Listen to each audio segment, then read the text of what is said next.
संभाजीनगरमध्ये जाऊया। संभाजीनगरमधल्या त्या राडाचे दृश्य आपल्यापर्यंत पोहोचतायत। छत्रपती संभाजीनगरमध्ये देखील राडा झालेला आहे। अविनाश कानडे आपले प्रतिनिधी सगळ्या अपडेट्स तिथून देत आहेत। काय नेमकं कारण आहे राडा होण्याचं हे देखील आपण सगळे अपडेट्स त्यांच्याकडून घेऊयात।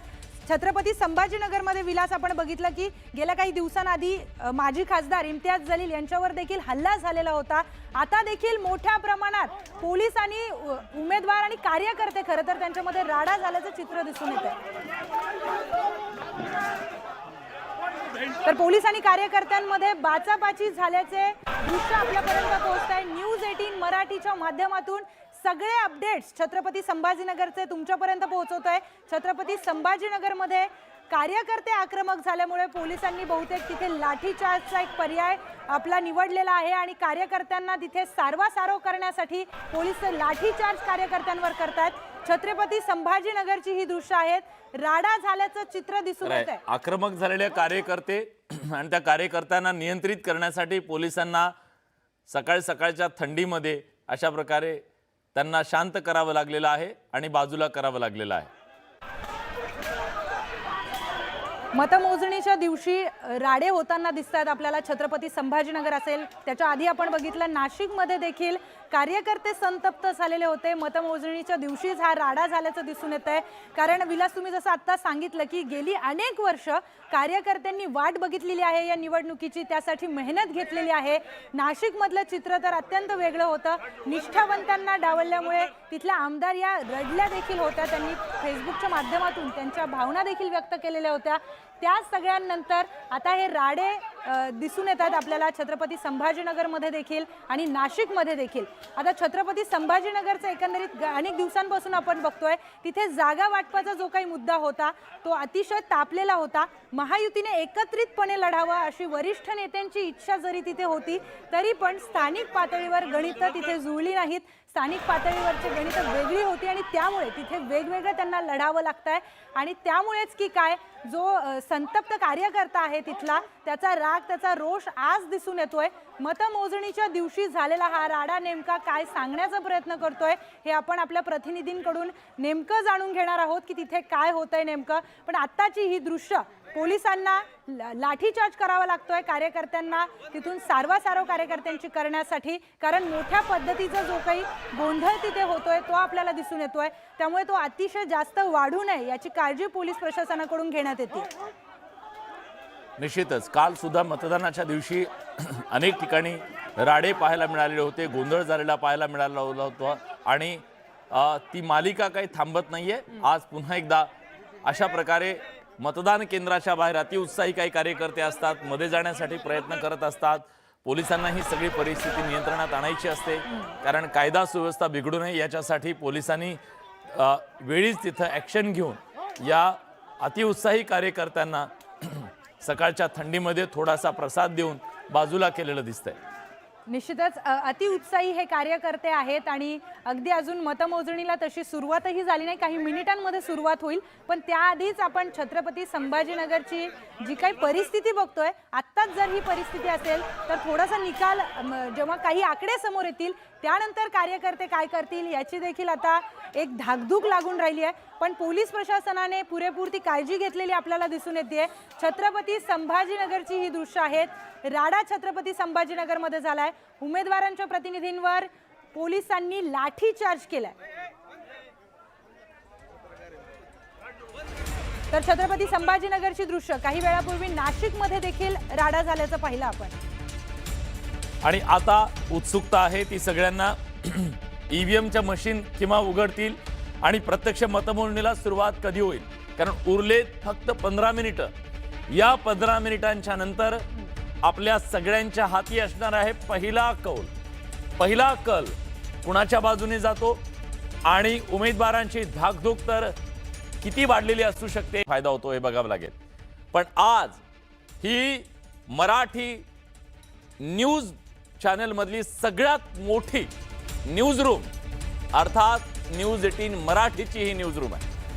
हा स्टुडिओ आहे ज्या स्टुडिओतून आम्ही तुम्हाला दाखवणार आहोत आज या निवडणुकीचं महाकव्हरेज आणि त्याला साथ असणार आहे ती ग्राफिक्सची, वेगवेगळ्या एलिमेंट्सची आणि या माध्यमातून ही जी मुंबई महानगरपालिकेची इमारत आहे, या इमारतीला अनेक रस्ते येऊन मिळतात. तुम्हाला माहिती आहे त्याच्या समोर एक खूप मोठा चौक आहे आणि त्या रस्त्यांवरून कोण किती जागा घेऊन येतं या मुंबई महानगरपालिकेमध्ये त्याच्यावर ठरणार आहे कोणाचा वर जायचा रस्ता किती सोपा आणि किती अवघड असणार आहे या इमारतीत जाण्याचा. पण मुंबईच्या उपनगरापासून शहरातून वेगवेगळ्या गल्लीबोळातून कोण किती मतांच्या गाड्या घेऊन इथं येतं यावरती ठरणार आहे सत्ता कुणाची या मुंबई महानगरपालिकेमध्ये. ही मुंबई महानगरपालिकेची महत्वाची जी ऐतिहासिक इमारत आहे, कुठल्या पक्षाला किती जागा, फडणवीसांच्या खात्यात किती, तिकडे ठाकरेंच्या खात्यात किती, शिंदेंच्या खात्यात किती, काँग्रेसच्या खात्यात किती, या सगळ्या मध्ये निश्चितपणे उत्सुकता असेल सगळ्यांना की कोण किती जागा घेऊन. राज ठाकरे सुद्धा आपलं इंजिन घेऊन जेव्हा येतील तेव्हा त्या इंजिनाला डबे किती असतील याची उत्सुकता सगळ्यांना असणार आहे आणि त्या डब्यांना मग काँग्रेसची किती साथ असेल हा सुद्धा अतिशय महत्त्वाचा मुद्दा असणार आहे. आणि हे सगळं ग्राफिक्सच्या माध्यमातून अतिशय रंजकरित्या आम्ही तुमच्यापर्यंत पोहोचवणार आहोत. ही निवडणूक जेवढी तुमची सगळ्यांची उत्सुकता ताणली गेलेली आहे, अगदी तशाच प्रकारे आम्हाला सुद्धा उत्सुकता आहे की मुंबईकरांच्या मनात नेमकं काय आहे. एक गोष्ट इथे लक्षात घेतली पाहिजे विलास सर, की फक्त ही ठाकरे बंधूंच्या अस्तित्वाची लढाई नसून ही प्रत्येक पक्षाच्या अस्तित्वाची लढाई वाटते. कारण मुंबई महानगरपालिकेवर कोणत्या पक्षाचा झेंडा बसतोय त्यावरून ठरेल की मुंबईकरांचा जो काही कौल आहे तो कोणाकडे गेलाय, मुंबईकरांनी कोणत्या पक्षाला पसंती दिलेली आहे, ठाकरे बंधूंना पसंती दिली आहे की महायुतीला पसंती दिली आहे, हे काही वेळात आपल्याला हळूहळू मतपेट्या जेव्हा उघडतील कळेल. पण ग्राफिक्सच्या माध्यमातून आपण बघतोय कोणती गाडी किती मत घेऊन येते ते पाहणं आता अतिशय महत्त्वाचं आहे. फक्त न्यूज 18 मराठीवर अचूक निकाल आणि ग्राफिक्सच्या माध्यमातून अगदी सोप्या भाषेमध्ये आपण समजून घेणार आहोत की कुठला पक्ष किती जागा घेऊन पुढे जातोय आणि कुठल्या पक्षाला पिछाडीवर राहावं लागतंय. निश्चितच. आणि या सगळ्यांमध्ये राजकीय समीकरणं बदलताना आपल्याला दिसतील या आकड्यानुसार.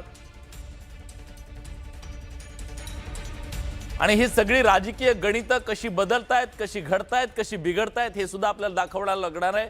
अंकांचं हे गणित असणार आहे. अगदी महत्त्वाचं आहे. आणि त्यामध्ये देखील जर आपण मुंबईच्या जर मतांचा कौल लक्षात घेतला तर मुंबईकरांच्या मनात नेमकं काय चाललंय हे आपल्यापेक्षा जास्त चांगले जे रिपोर्टर आहेत ते सांगू शकतील आपल्याला. आपण थेट जाऊयात प्रणाली कापसे यांच्याकडे. प्रणाली, काय घडतंय शिवतीर्थवर? काय परिस्थिती आहे प्रणाली? राज्यातल्या 29 महानगरपालिकांचे निकाल आज लागणार आहे. त्यामुळे या सगळ्याच 29 महानगरपालिकेच्या संबंधित सगळेच नगरसेवक, सर्वसामान्य नागरिक यांच्यासाठी आजचा दिवस अत्यंत महत्त्वाचा आहे. मी सध्या मुंबईच्या दादर परिसरातला अँटोनिया डिसिल्वा हे जे एक मतमोजणी केंद्र आहे त्या केंद्रावर आहे. मुंबई महानगरपालिकेची निवडणूक ही सगळ्यात महत्त्वाची आणि सगळ्यात प्रतिष्ठेची आहे, कारण आशिया खंडातली सगळ्यात मोठी महानगरपालिका आहे. त्याचबरोबर 74,000 कोटी एवढं मोठं बजेट असलेली महानगरपालिका आहे. त्यामुळे या महानगरपालिकेवर आपला झेंडा फडकावा ही प्रत्येक राजकीय पक्षांची इच्छा असते. आणि म्हणूनच आपण बघितलं की इथला प्रचार असेल किंवा सगळ्या गोष्टी असतील या अगदी टिपेला पोहोचल्या होत्या. आत्ता आज होणारे मतमोजणी 10 वाजेपासून ही मतमोजणी सुरुवात होणार आहे. आणि आत्ता मी जिथे आहे ही तुम्ही यंत्रणा पाहत आहात जी मतमोजणीसाठी तयार करण्यात आलेली आहे.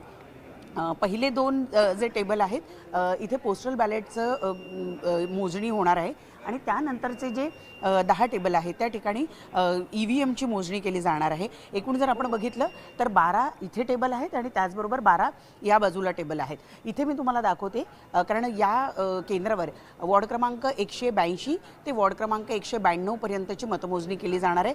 पहिल्यांदा मतमोजणी सुरू होणार आहे ती वॉर्ड क्रमांक 182 आणि वॉर्ड क्रमांक 183. आत्तापर्यंत मतमोजणी ही वेगळ्या पद्धतीने केली जात होती. एकाच वेळेला सगळ्या वॉर्ड्समधले राऊंड्स केले जात होते. होते, परंतु यावेळेला मात्र मतमोजणीची प्रक्रिया जराशी वेगळी आहे. एका वेळेला 2 वॉर्डची मतमोजणी केली जाणार आहे. साधारणतः 1 ते 1.5 तास लागणार आहे मतमोजणी एका वॉर्डची संपायला. त्यामुळे पहिले निकाल हे साधारणतः 11:30 पावणे 12 वाजेपर्यंत येतील. म्हणजे जर या मतमोजणी केंद्राबद्दल बोलायचं झालं तर वॉर्ड क्रमांक 182 आणि वॉर्ड क्रमांक 183 यांचे निकाल साधारणतः एक 11:30 ते पावणे 12 वाजेपर्यंत यायला हरकत नाही. आणि म्हणूनच आपण पाहतो आहोत की या ठिकाणी ही संपूर्ण यंत्रणा तयार करण्यात आलेली आहे. या ठिकाणी EVM जे आहे त्या EVMचं मतमोजणी केली जाणार आहे. तर याच्या मागच्या बाजूला तुम्ही बघू शकता ज्या खुर्च्या ठेवण्यात आलेल्या आहे तिथे ते जे राजकीय पक्षांचे प्रतिनिधी असतात ते तिथे बसून ही मोजणी योग्य पद्धतीनं होते आहे किंवा नाही हे बघतील. त्यांना जर काही आक्षेप घ्यायचे आहे तर ते त्या ठिकाणी बसून आक्षेपसुद्धा घेऊ शकतात किंवा जर आयत्या वेळेला काही अडचण आली तर त्यांना आक्षेप घेण्यासाठीचे अधिकार देण्यात आलेले असतात. त्यानुसार ते त्यांचा अर्ज करू शकतात की त्यांना याबद्दल काही तक्रारी आहे. एकूण आपण बघितलं तर ही यंत्रणा सज्ज आहे. 10 वाजता मतमोजणीला सुरुवात होणार आहे. मुंबईमध्ये 23 मतमोजणी केंद्र आहे. ज्या मतमोजणी केंद्रांवर 227 वॉर्डांचा निकाल लागणार आहे. साधारणतः असं म्हटलं जात आहे की संपूर्ण कल लक्षात यायला किंवा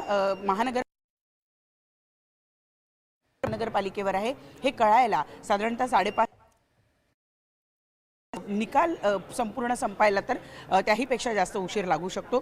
त्यामुळे ही जी यावेळेला नवीन पद्धत वापरण्यात आली आहे ती कठीण आहे. बरोबर. प्रणाली, धन्यवाद तुम्ही दिलेल्या सगळ्या सविस्तर माहितीबद्दल. अपडेट आम्ही तुमच्याकडून जाणून घेत राहू.